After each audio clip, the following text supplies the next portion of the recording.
Our speaker for today is David Almeida, whom I met a year ago on the Penn State campus when I was visiting there. And he gave a talk that was, to me, so impressive that I said I really must bring David here to our series.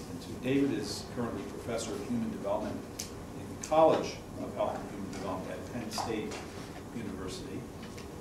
He's been on the faculty at the University of Arizona as well as at the Institute for Social Research at the University of Michigan prior to going to Penn State. Well known in the scientific community for his work in adult development. He's also made his mark in researching specific populations and contexts such as the workplace and family interactions and parenting children with developmental disabilities. His research has shown that minor yet frequent occurrences of small, disturbing, events rather than the big life events, which have been typically, I think, the focus of study, may be really important to our trajectories in terms of health and human development. And that's in part what I think he's going to be talking about today with his, and I love this title, the Speedometer of Life, Daily Stress, Health and Well-Being, although I described it in the faculty meeting when I announced it as the speedometer of life, taking your foot off the gas pedal. And that did seem to get a bit of interest from our faculty, at least. So David, welcome. We're glad you're here. The title of my talk has to do with how minor, sort of mundane features of stressful daily life events can have an impact on our health and well-being. And because I'm a developmental psychologist, I've become interested in looking at how stress and daily stressors are associated with the aging process. And so hopefully that'll become clear as I march along here. Given that we're somewhat of a more intimate group, I would love for anyone to stop me at any point. If you have questions at all, please don't hesitate to ask. If there's a comment you want to make, that's wonderful as well. But also before I get going, I just want to acknowledge my funding sources from NIH as well as the MacArthur Foundation, who've been really wonderful in supporting this research. So we'll start with some basic definitions. Stress is very common in everyday parlance. We all experience stress. We talk about stress all the time, and as a social scientist, it's difficult to actually get a handle on measuring stress. So I thought we would at least start with some basic definitions. First, borrowing from engineering, which describes stress as a force exerted upon a body that tends to strain or disform its shape. So you can imagine wind on a bridge being stress, a wave hitting a nuclear power plant as being stress. But when we think about stress in human beings, it can be similar. So here's a definition by probably the leading stress researcher of the day, Bruce McEwen, who describes stress as being the pressure that life exerts upon us and the way this pressure makes us feel. What's important to point out here is that studying stress among humans is much more complicated than studying stress among structures, because humans play an active role in the stress process. And so humans have something to do with the types of stressors that we're exposed to, as well as how we respond to those stressors. Hans Selye, the father of modern stress research, was very interested in studying biological aspects of stress, but also very interested in how stress affects the aging process. In fact, he devoted his final chapter in his classic text, The Stress of Life, to how stress affects aging. And this is one of his quotes, is that stress can be seen as the sum of all the wear and tear caused by any vital reaction throughout the body at any one point in time. That is why it can act as a common denominator of all biological changes which go on in the body. It is kind of the speedometer of life. So this is where my title comes from. And so when we think about how people age, Selye encouraged us to think about the type of stress that people had as well. And so you can sort of balance sort of naturally occurring biological aging with the aging that is caused by stress. And in a few of his papers, he tried to come up with the idea of a stress age rather than a chronological age to get a sense of how really old someone is. And so for Selye, in the end, stress, in a way, was aging, and aging was stress. So we can think about this in extreme stressful situations. How being involved, so this is FDR when he entered office at the age of 51, and then 12 years later when he exited office. And so you can see that the wear and tear of bringing the country out of the Great Depression had an impact on how FDR aged over these 12 years. Entered as looks like a fairly spry young man, and then exited fairly frail. So this next slide shows that getting a country into an economic recession is also very stressful as well. And so as you can see, this is George Bush is a young 54-year-old, and then after taking us into 2 wars and an economic recession, he exited office, looking at least quite much older than he did when he entered. Thank goodness this was only 8 years, right? Enough of my political opinions. So the purpose of my research has been to examine not extreme situations, extreme stressfulness, but actual small daily stressors. And by daily stressors, I mean minor events that arise out of day-to-day living, such as concerns about work, caring for others, commuting between work and home. It also refers to small and unexpected events like a computer crash, arguing with children, and these sorts of things. So the way that I and others have been trying to attempt to measure daily stress is a bit different than other sorts of traditional approaches for measuring stress. So one approach is a laboratory approach where people come in and they all receive a similar stressor, such as speaking in front of a group of people. Another approach is more of an epidemiological approach that focuses on big major life events, such as job loss, death of a loved one. The type of approach that I've been taking is to try to capture naturally occurring stressful events as they happen. And we do this by telephoning people every night for a series of nights and basically asking them, what happened to you today? Did anything stressful happen to you today? And if it did, we get a lot of information about that stressor itself. So an advantage of this sort of approach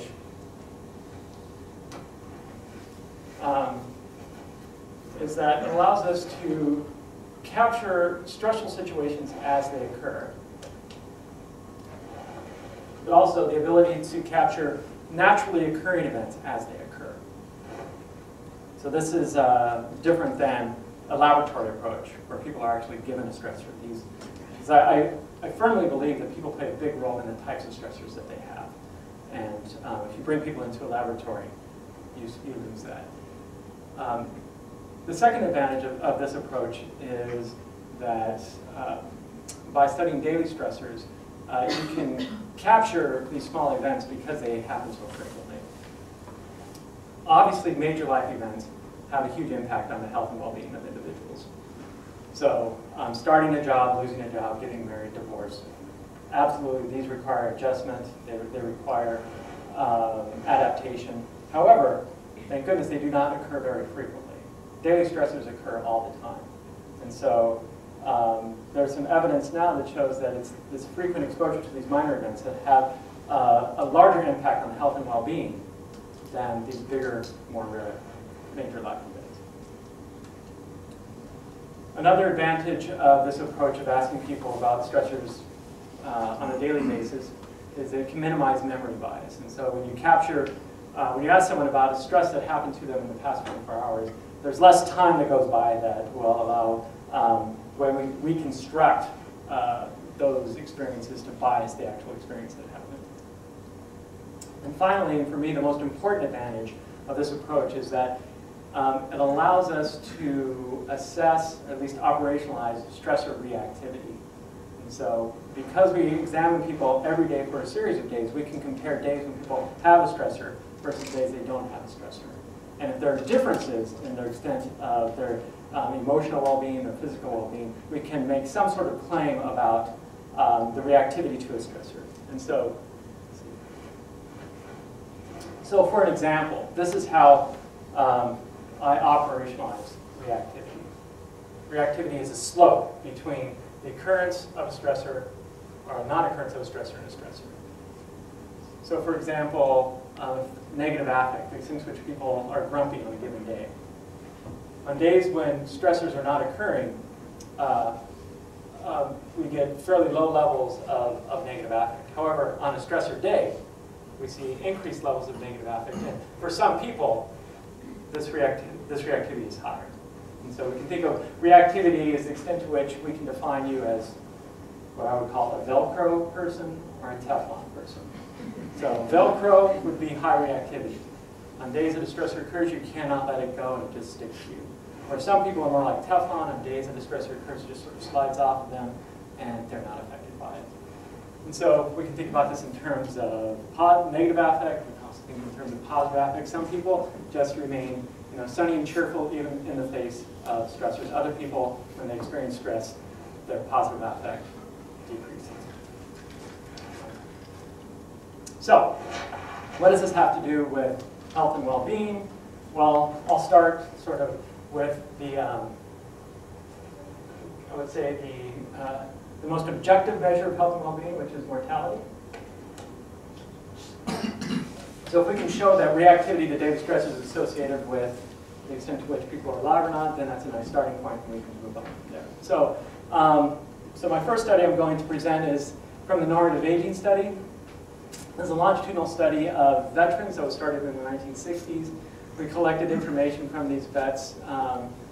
Every 3 years or so, we obtained a lot of medical information as well as psychosocial data. And in 2002 to 2003, we added this daily stress diary component to their protocol, where we telephone interviewed 181 men, asked them about stressors that occurred to them as well as their positive and negative affect. After 3 years, when we went back to reassess them, 12% of the men had died. It's 21 men. And so the first analysis just shows to what extent does daily stress reactivity predict death within 3 years. And so this is what we found, is that after controlling for age as well as bodily pain and physical health symptoms, negative stressor reactivity as well as negative affect reactivity as well as positive affect reactivity increased the chance of dying within 3 years by twofold. And again, that's after controlling for age and these sort of physical health symptoms. What's also interesting to show is that the exposure to the stressors, so just the extent that people reported having more frequent stressors in their lives, was not predictive of mortality. It was how people responded to it. And this next slide shows, sort of depicts this association. And so, no, it's too bad these are so similar. But so these are the decedents. These are the participants who had died within 3 years. And we can see that 3 years earlier, on days when they didn't have stressors, they didn't look that different from those who survived after the 3 years. But on days that they actually had a stressor, we see that those who were more sort of negatively reactive to the stressor were much more likely to die. And here we see the result for positive affect. I find this quite striking. So the survivors, on average, on days that they had a stressor, their positive affect didn't budge much. This is not a significant increase, but so they're sort of staying flat even in the face of these minor stressors. However, for those men who died 3 years later, we see this dramatic drop in positive affect on days that they experienced stressors. So the inability to maintain some sort of joy and happiness in the face of stressors seemed to be predictive of mortality in 3 years. And so, to me, this is nice support of this paradigm. But what I want to talk about now is what are the mechanisms that might be related to the association between the stress processes and well-being. And there's really wonderful work going on right now, and it's been going on for some time, in the physiology and biology of stress. And so this is just one example from a colleague of mine, Alyssa Appel, at San Francisco, where she's developed a model of how stressors initiate this sort of cascade of biochemical changes within the body that lead to the damaging of the ends of our chromosomes. And so this is the telomere shortening pathway, where people experience a stressor that increases cortisol and insulin, that has another direct as well as indirect increase on immune functioning as well as oxidative stress, and in the end damages the ends of chromosome, which are important for cellular maintenance as well as cellular reproduction. And so one reason why we see sort of FDR and Bush looking much more older could be because they're damaging their telomeres because of the stress that they're experiencing. So this is wonderful work. This is really exciting work. This shows that what's going on outside of our bodies is having some sort of major impact inside our body at the DNA level. However, my major problem with this sort of work, not really a problem, but I think an issue that needs to be addressed and that we're trying to address, is that this is about as much information or attention that's given to actual conditions. Can you change that while you're talking? I'm just. What's that? I was. Oh no. Struggling. Oh, okay. No, no. So this is like my stress ball. Yeah. So I appreciate that. That would be a really wonderful, invention. It's like the playing with the stress ball, chamomile tea and stuff. Anyway, so I'm gonna mark that. Sorry if that was distracting. So anyway, so not enough attention has been paid to this part of the equation, with basically the left side of the equation of what makes people have these stress perceptions. It sort of starts with stress perceptions, and the biologists, way overgeneralizing this, have been really interested in, now that it's got the trigger, what's going on inside the body. And so the majority of my work has been trying to capture what's going on with stressor perception. And it comes down to two main ways or considerations for thinking about stresses. One is that we need to be very sensitive to variability of stressful experiences that people have. And so, so we need to understand that not all stressors are the same. Trying to find a parking spot is stressful, but also fighting with a spouse is stressful. A computer breakdown is stressful. These require different types of adaptation. They present different challenges, and they could have different effects in our body. So, so we call this inter and intra-event variability. The next important component is the idea of stressors don't just occur in a vacuum. They occur in context, ongoing things that are going on in people's lives. And so, so stressors are embedded within other types of experiences that are going on. So we've looked at how daily stressors are embedded within other ambient or chronic stressors that are occurring at work and home. And then we need to understand the role that individuals play in the stress process as well. And so there's this variability across people in the types of strengths and weaknesses they might bring to a stressful situation. And so the majority of the rest of my talk is going to be trying to describe how we try to capture these multiple sources of variation. I've been doing this mainly through a study called the National Study of Daily Experiences. This is one of the sub-studies of the Midlife in the United States study. This is a very large program project grant funded by National Institutes on Aging. The MIDAS study was started 15 years ago, funded by MacArthur Foundation network of over 7,000 adults across the country who received an hour-long telephone interview, 200 pages of questionnaire, and were followed up 10 years later that now they receive a cognitive battery to get flown to a research hospital to have full medical examination done on them. We have neuropsych assessments on them, and we have a whole host of biological markers on them. My part of the MIDAS is a subsample of them engage in this daily protocol. So of the 7,000 people in MIDAS, I have a random sample of just over 2,000 individuals who completed a telephone diary every night for 8 nights in a row. The people in the study range between 34 and 84. The mean age is around 57, a bit more female than male, and fairly highly educated sample. So I always describe this as a national sample, but it's by no means a nationally representative sample. So in this study, how I describe it is that what I'm really interested in is characterizing a day. A lot of what we do in social science tries to characterize an individual. But for me, I'm trying to characterize what is going on in the day of an individual. So, so to do that, we define various domains, daily experiences, how people use their time, so we get information on sleep, how much time they spend at work, how much time they spend getting and giving social support. We have information on physical health symptoms, substance use, as well as some other health behaviors like exercise and leisure.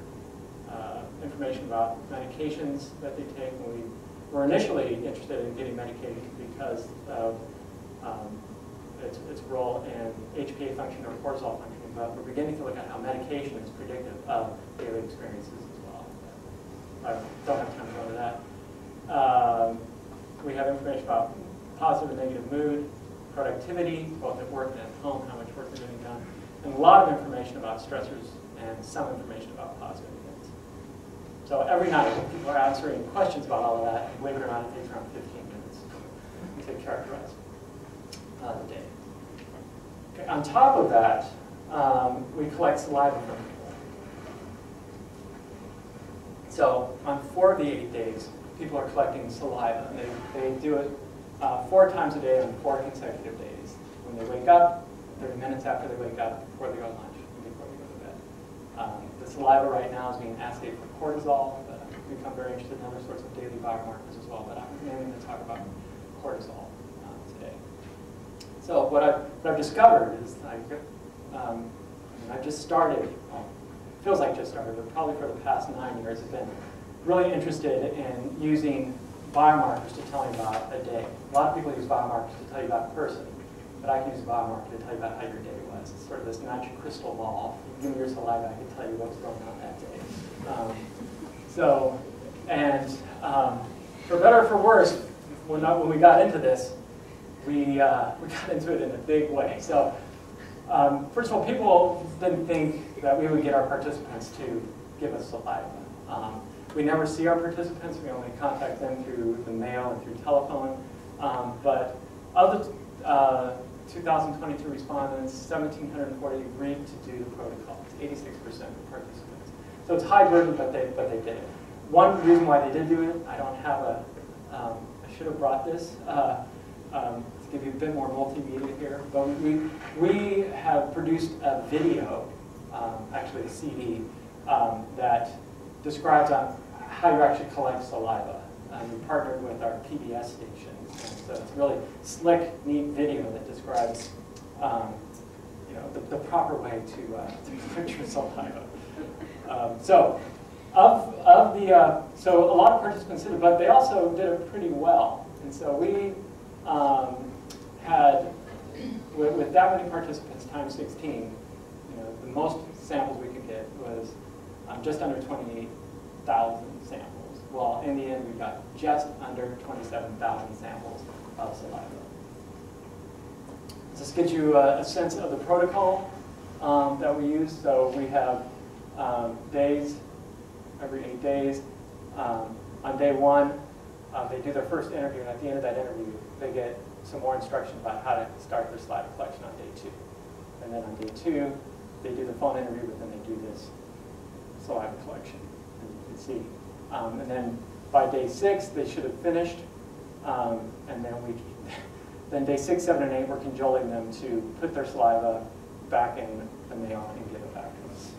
That's the reason for this sort of protocol. Before I go on, are there any questions about this sort of complicated design and protocol? In order to do this, I should say it's not like... Let me just ask, are they paid, the participants? Yes. We pay these participants $25. That's all, That's for all this. For all of it, right. So the participants pay for other parts of the Minus project. And so they'll get some money for doing, you know, the telephone interview, the self-administered questionnaire. They get paid, I only think they get paid $100 to go to a research hospital. I mean, they get their travel paid, things like that. They don't get paid a lot. Other projects that I've done, we've had to up the pay a lot.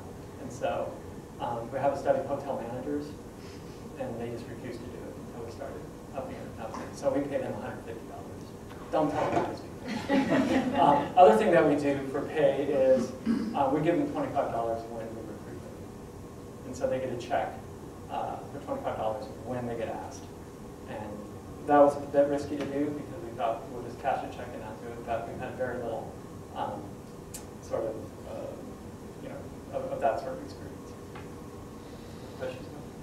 All right, the other thing I should say is that this data collection just didn't happen in a month. It took 4 years to get these 2,000 people to participate. Okay, so the first thing I want to talk about is how do we start to address how stressors are different from each other? And we developed an inventory of daily stressful events that tries to get a lot of information about a given stressful experience that occurred. So for example, if you're answering the telephone on a given night, we'll ask you, we won't ask you, did anything stressful happen today? We'll ask you specific domains of stress. Like, did you argue or have a disagreement with anyone today? And if you say yes, then we ask you a lot of information about that argument. Who was it with? How long does it last? What was it about? All of that information is digitally recoded. Digitally, I don't want to say digitally too many times. They were recorded and then transcribed and coded by an expert panel of coders, otherwise known as wonderful honor students at Penn State. And so, I don't want to underplay this, but I would say a huge part of the burden for us on this project was transcribing and coding these 25,000 interviews. But from those transcriptions, we are able to basically create a taxonomy of daily stressful events that people occur, that happen to them. So today I'm going to focus on some broad classifications, stressors that are interpersonal in nature, sort of arguments with people. We also have a wonderful question. Did anything happen that you could have argued about, but you decided to let pass? That is by far the most prevalent type of stressor that people talk about. So people get angry, they get pissed off, but they don't say anything about it. Overloads, I'm sure everyone in this room knows what that is, just having too much work to do, not enough time to do it. And then network events. Network events are events that happen to a friend or family member that turn out to be stressful for you. So a child being sick, a friend having a problem, that's stressful for you. So we believe that those sorts of stressors are going to bring out different sorts of challenges and adaptations. We also asked people how stressful this was for you, as well as negative affect pertaining to the stressor. So during this situation, how angry were you, anxious, sad, and how much shame did you feel? So for today, I'm going to be focusing on these interpersonal tension stressors, these overload stressors, and these network stressors. Okay, this is extremely busy, but I just want to sort of take you through it. The idea for us is we want to decompose the variability in negative affect into variability that's due to the person. So think about negative affect, just people being grumpy. Well, part of that difference is some people are just more grumpy than other people. So you look around the room, we can see, like, identify who's the grumpy person, who's not the grumpy person. But part of the variability in negative affect reflects the types of stressful events that you're experiencing. And so interpersonal tensions, overloads, network stressors. And then, to make it even more complicated, your negative affect might not only be reflective of interpersonal tension, but something about that particular interpersonal tension. So this is variation across events, and then this is even variation within events. So we'll be decomposing into inter-individual differences, inter-event differences across different types of events, and intra-individual. So let's see what we find. So in general, we show that roughly, a third of the variance in negative affect, a third of the variance in people's grumpiness, is due to individual differences. You can call it genetic endowment, you can call it sort of childhood experiences, but 33% of that variance is due to individuals. Almost 62% of the variance is due to the type of experiences that people are having.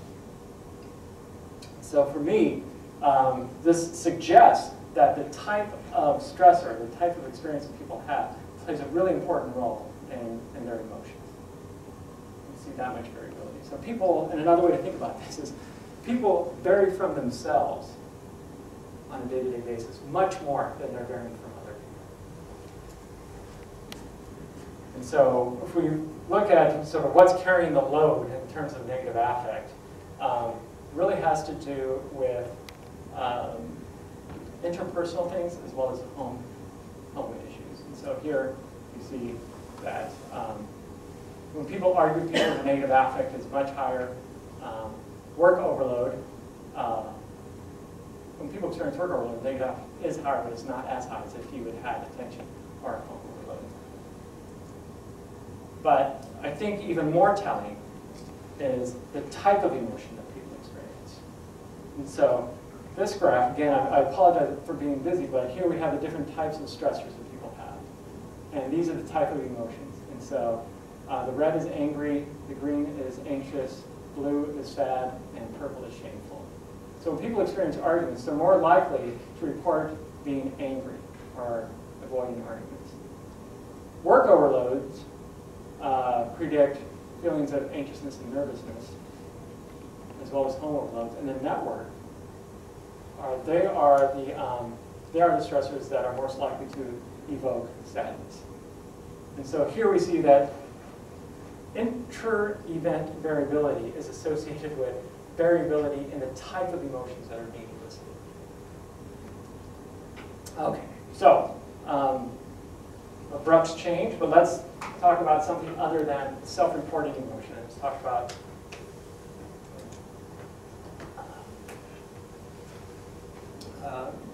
what might be going on under the skin when we experience stressors.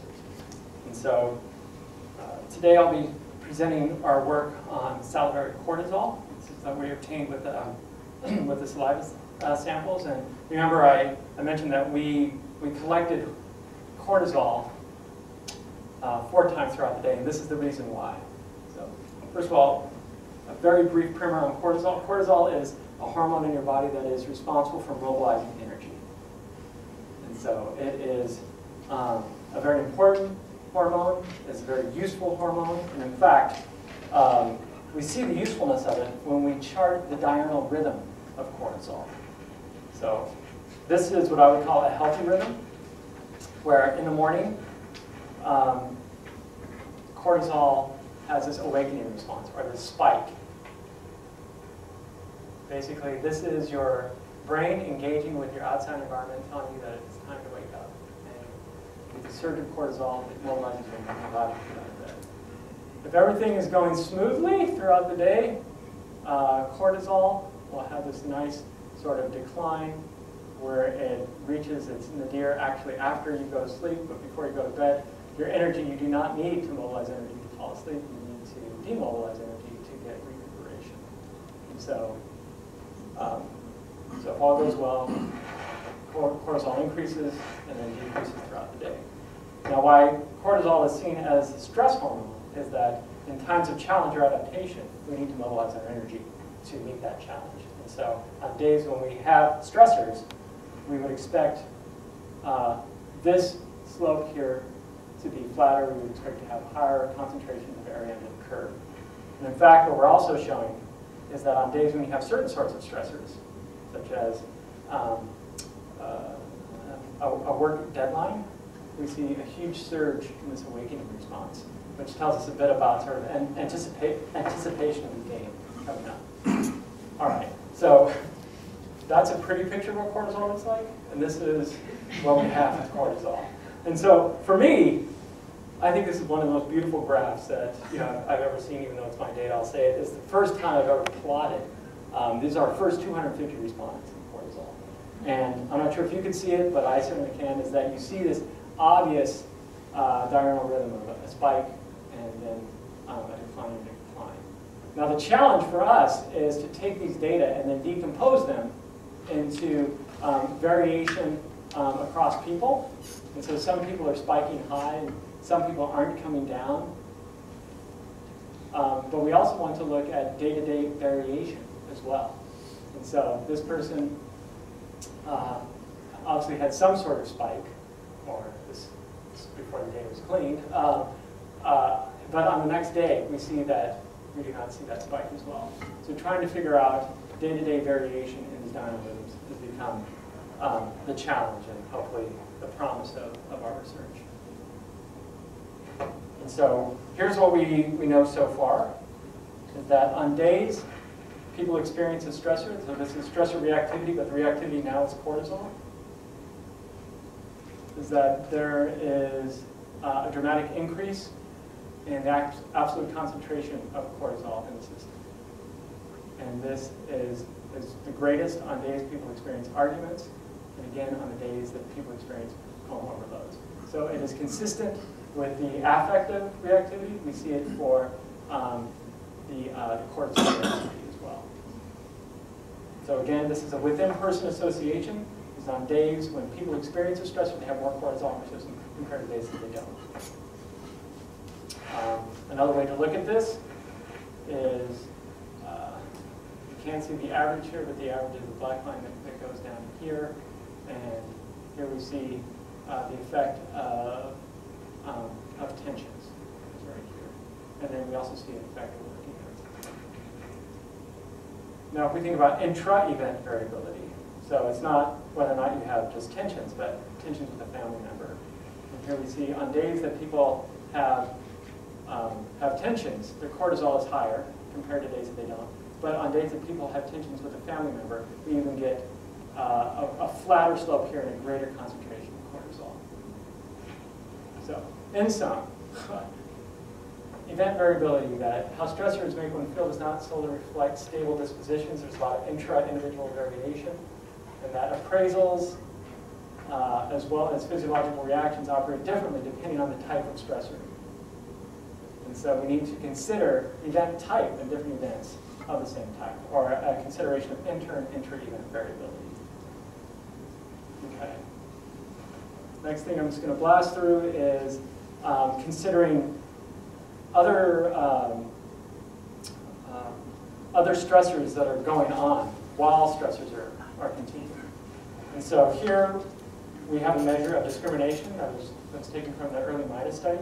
And this, we call it daily discrimination. Unfortunately, we didn't measure this on a daily basis, but this is sort of, I would say, not major life event discrimination. This is discrimination based on being treated in a fair and respectful way. So people who have high levels of daily discrimination feel that people do not respect them based on either the color of their skin, their gender, or their weight. And for people who experience this greater discrimination, they have higher levels of cortisol, and it seems to be concentrated in the evening here. And so their cortisol is not coming down as much. But when we include daily stressors, we see that that people who experience discrimination, they have more levels of cortisol on non-stressor days, but even higher levels of cortisol on stressor days. So people with high levels of discrimination, their stressor reactivity is 33% higher compared to people without discrimination. So the point here is that taking into account the broader context of people's lives is important in trying to determine how they're approaching and responding to stress. So here's another, this is a bar graph of that, where we see people have a great deal of discrimination. When they experience daily stressors, their reactivity, especially bedtime cortisol, is much higher. Finally, I want to bring in the idea that people play a role in the types of stressful experiences that they have. So they bring with them a series of risk and as well as strengths and vulnerability factors in dealing with stressors. And most of our work has looked at these risk and resilience factors. And so I didn't mention this, but part of the MIDA study is a subsample of twins, and so we looked at how genetic endowment plays a role in both exposure as well as reactivity to stressors. We've looked quite a bit at socioeconomic status, and we're continuing to do so, and how that is related to daily stress processes. Today I'm going to talk about cognition. I'll probably talk a little bit about personality at the end if we have time, as well as age.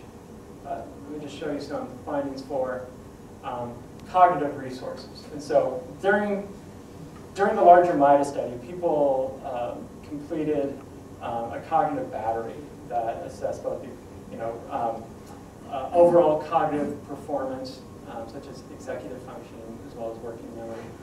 And what we show here, basically, people who score higher on this test, we're just assuming that they have higher levels of cognitive resources that they can draw upon.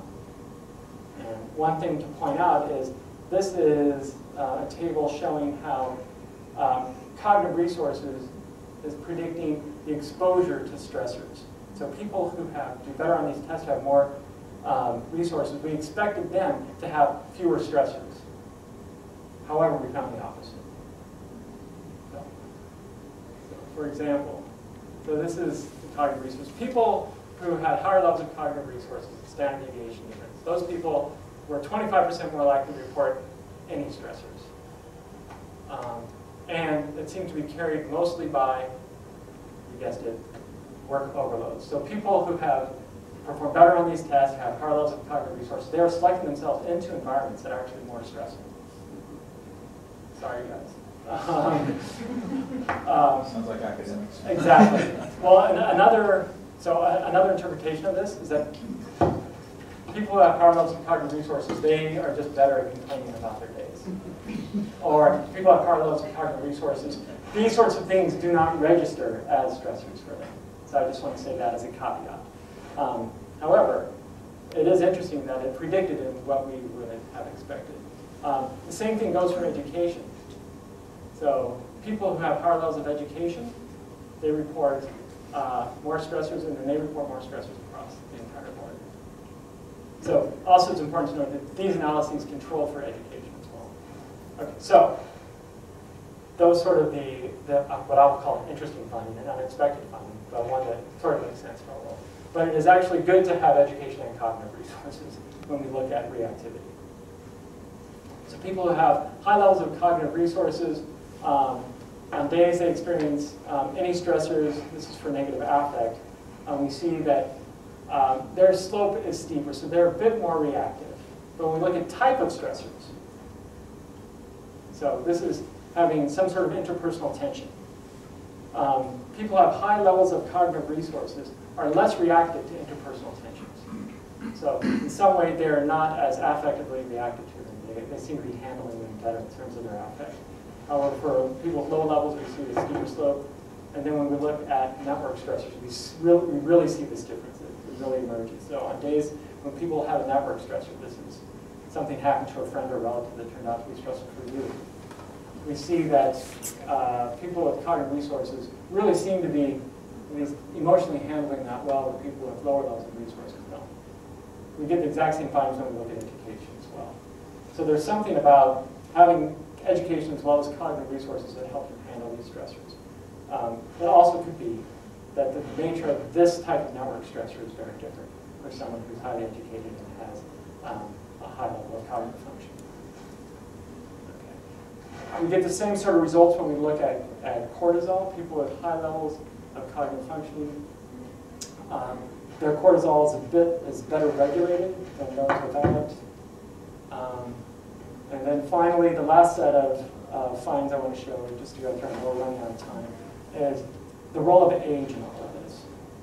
And so it's fairly well known that as people grow older, cortisol, concentrations of cortisol increases. And so we find that here, so for our older age group, we have higher levels of cortisol compared to our younger group.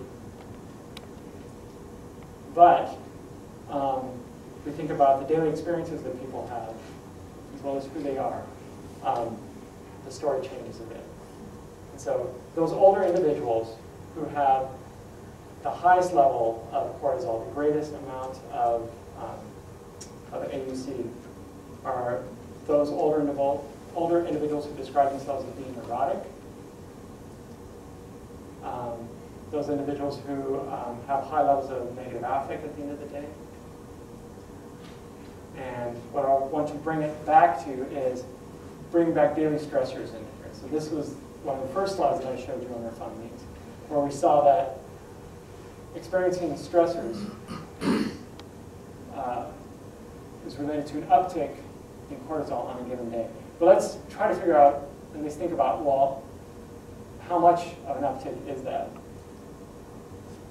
Well, here's the uptick in cortisol for a 1-year difference between our individuals. So if I go from being 55 to 56, I can expect having an increase of sort of 1 nanomole of cortisol a day. If I have a stressor on a given day, my increase is 6 nanomoles. And so having a stressor is, I'm not sure if it's equitable to, but at least is related to a 6-year difference in age and cortisol. So my summary for this is that I think it's valuable to go back and think about considering daily life circumstances and daily stressors as a predictor of health and well-being. And poet J. Hopler described it as being vigilant to the constant vibrations of daily life, where he says that, it's not the lost lover that brings us through, or the barroom brawl, or the congregating on that, or the beating taking the alley. It is the lost keys, the broken shoelace, the overcharge of the gas pump that we broach without comment. These are the things that eat away at life. These are the constant vibrations in the web of the unremarkable. And I think these constant vibrations you think about in terms of cars. So these are the same age cars. One had a lot more vibration than the other did. With that, I think I'll stop. Thanks for your attention.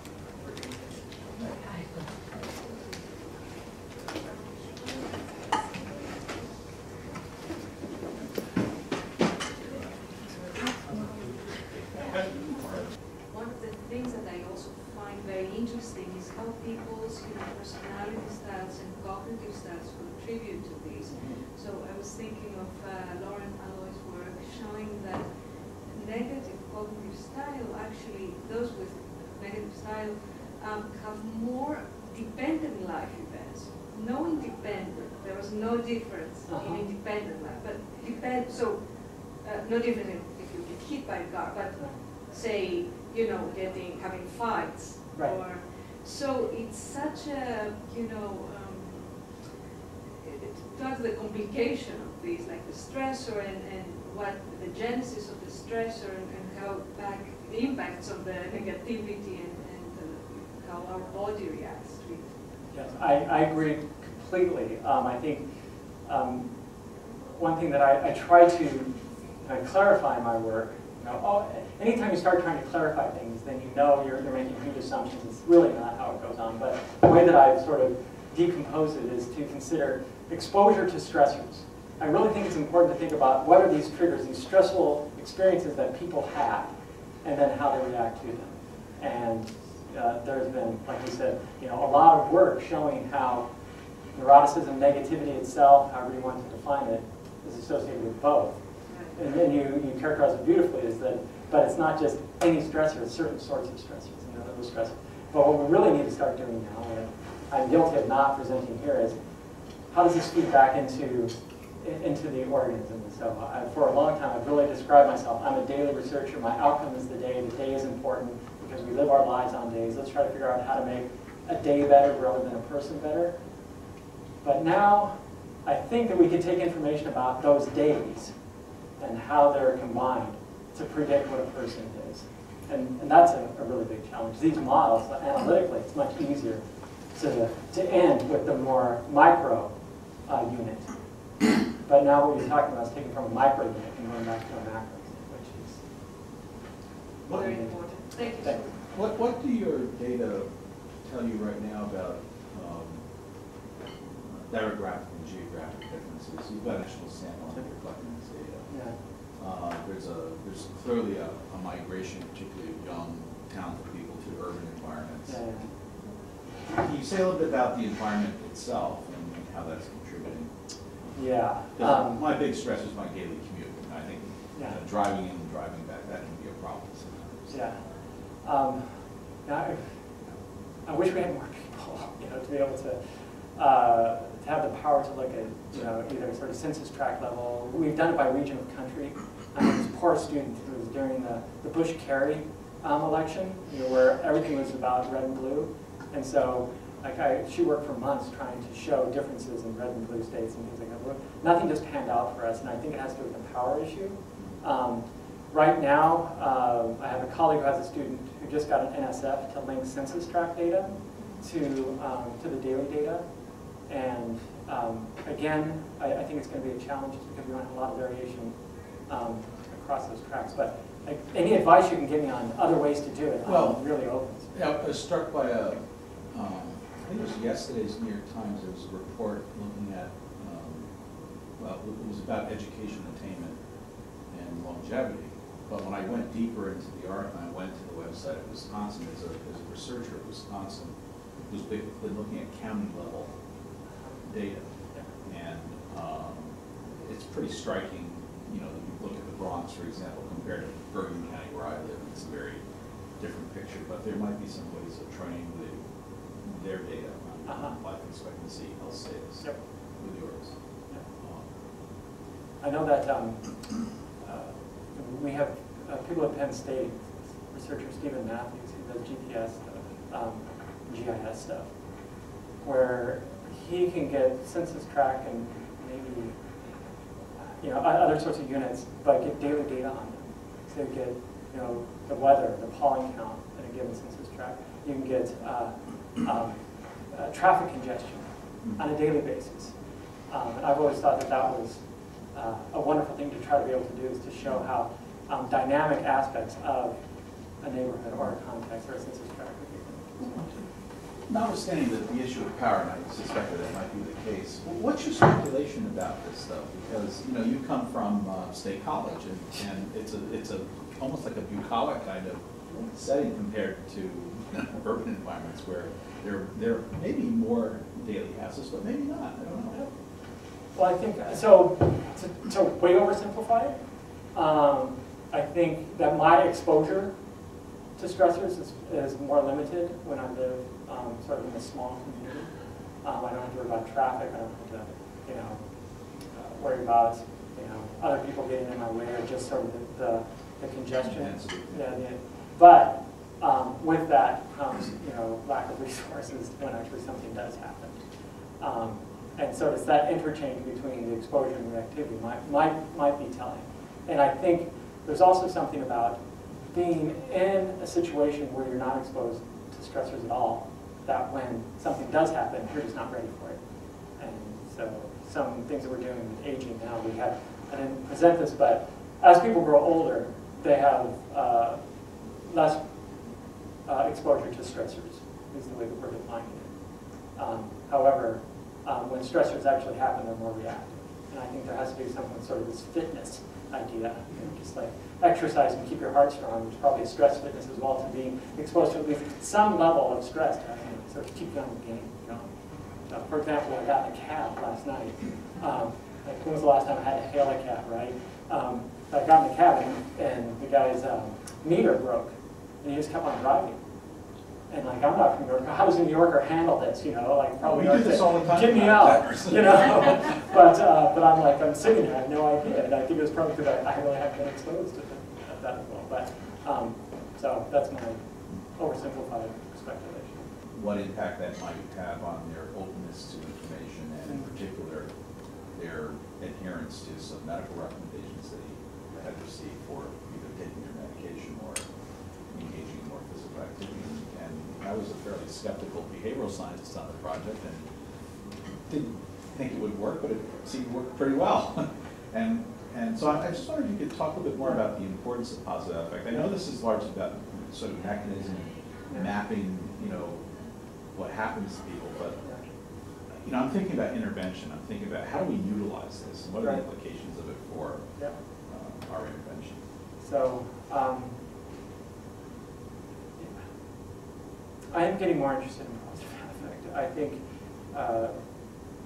we're finding that positive events is more highly predictable of cortisol than negative events, sort of real preliminary data. So people experience something really good that happens, their cortisol is lower on those days. So those effects are interesting. Well, let me just interject and say, we're interested in the smaller, unexpected, delightful kinds of events that people might experience on a daily basis. So, finding that $20 bill on the street, and how that is just unexpected, and be delighted in for a moment. So it's the big events, but also just those small events. Yeah, no, that's what we're looking at as well. These small events. It's there's work to be done there. I think I'm not expressing it well, but one reason why I've shied away from it is that we don't get much day-to-day variability in positive affect. And so, for me, my starting point is always to try to look for phenomena that are varying day to day, because that's where my bread and butter is. So negative affect, there's a lot of variation. So it's 40% between persons, 60% within person. And so, so there's a lot to explain there. Daily positive affect, it's around 80-20. So 80%. So there really are happy people and not as happy people. So it's harder to budge in a way. So because of that, I've shied away. I'm getting back into it, but I'm getting back into it more at the trait level. So for example, the next step of this research isn't just on a given day, but it's not just reactivity to a stressor, but how long that stressor sort of stays with you. So what I've been calling this stressor residue. And what stops the residue is positive affect. So happy people on days that they experience stressors, they are just as reactive. However, the next day they're okay. Whereas really negative people, neurotic people, on days that they have a stressor, it's going to stay with them the next day. And my belief is that it's that residue part that's going to be really important for health and well-being. And so, but I don't know how to answer, like, how do you change the positive? I think that's the difficult thing for me, is, the other thing that we're looking at in terms of daily positive affect is trying to look at sort of positive biomarkers, things that would seem positive. So a hormone called DHEAS is this sort of building hormone. And we're finding that on days people experience positive events, DHEAS is higher. And so that sort of plays into it as well. But I wish I could tell you more about sort of the intervention side of it. Well, I think you said something important. It's sort of clearing that residue on a daily basis, getting rid of that and moving on. Yeah. And if you don't do that, that lingers and it's corrosive. And that's what it sounds like to me. Yeah, absolutely. I think that's the direction. Yeah. Thank you so much for a very thought-provoking talk, and it's very interesting. I'm a physical activity researcher, and I'm actually really struck by some of the more recent data that are showing that, just moving around throughout the day. So these are just really very small events, standing instead of sitting, twitching, fidgeting, that those are very predictive of changes in mortality and morbidity. And, I was just so struck by your data and wondering, how, we're making this attribution to physical activity, and whether, maybe it has more to do with stress and how that, pattern of moving, somehow interacts with what you're showing, or vice versa. But it's just very, very interesting, because I think most of us have never really thought about the fact that, these little teeny things really make such a huge difference. I would love to talk to you a lot about this, because I've been thinking about sort of calorie input and calorie output as markers of obesity. These really small things that add up. But the challenge for us as researchers is how to characterize that. The effect size is so small, but the effect size is only on a day. And so how do you take that daily effect size and show how it translates over a long period of time? So you could talk about it, but actually to try to measure it and assess it, I think that's the next thing. But I'm completely in agreement with you. It is capturing these small perturbations, these small experiences. Because it gives hope for us all. It's just got to be small little changes. You don't have to change everything. This one small little change, but it's got to be consistent over time. But your physical activity as well, I think, is thinking about cortisol and this. Your body has been evolved to mobilize energy, but we're living in a world where we cannot do anything with that energy. And so, just small little physical changes can help sort of use that cortisol to the good rather than bad, I think.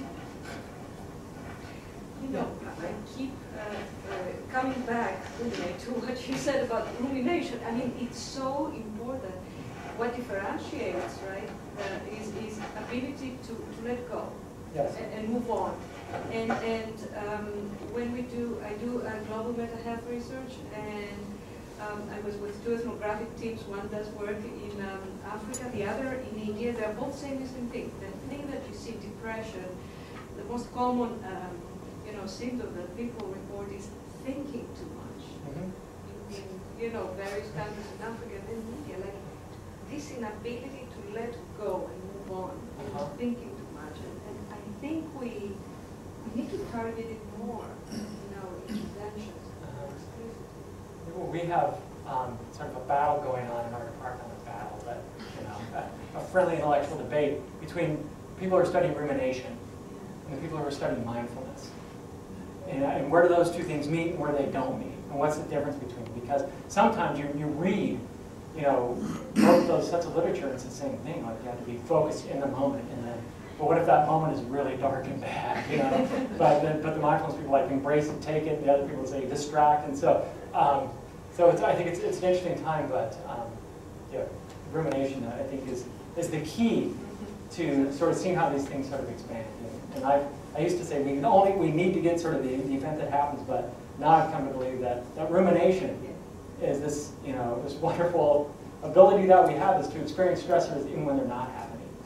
And so The root of all people. yeah, exactly.